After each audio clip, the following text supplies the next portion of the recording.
আল্লাহর কসম করে বলি, যদি এখন এখানে ডিবি পুলিশ, এসপি পুলিশ, এখানে ডিজিএফআই, এনএসআই, এসপি, গোয়েন্দা সংস্থার সমস্ত অস্ত্রশস্ত্র সজ্জিত হয়ে যায় এই ঈদগাহ মাঠ, সমস্ত সন্ত্রাসীদের ভারী অস্ত্র নিয়ে যদি আমাদেরকে ঘাও করে ফেলে, আল্লাহর কসম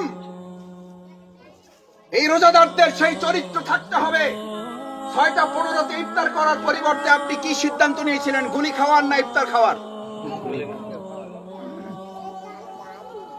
যদি ওটা রাজনীতির কথা না হয়, কুতিবা আলাইকুমুস সিয়াম, ওটা কার নির্দেশ পালন করতেন?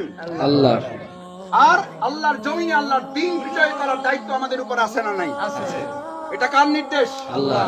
আল্লাহর নির্দেশ। এবার আপনি আকিমুস সালাত, কুতিবা আলাইকুমুস সিয়াম, এটা পালন করার জন্য আপনি বললেন, সিদ্ধান্ত নিলেন প্রয়োজনে গুলি খাবো, তারপর আমি 1 সেকেন্ড আগে, 15 মিনিট না, 15 সেকেন্ড না, 1 সেকেন্ড আগেও আমি তোমাদের দেওয়া ইফতার খাবো না। কারণ ওই সমস্ত গুলি, ওই সমস্ত বন্দুক, ওই সমস্ত ডিবি, এসবি, এনএসআই, ডিজিএফআই, এ সমস্ত লোকের বন্দুককে আপনি পরোয়া না করে সিয়াম আপনাকে শিখিয়েছে যে আপনি শুধু কাকে ভয় করবেন? আল্লাহকে।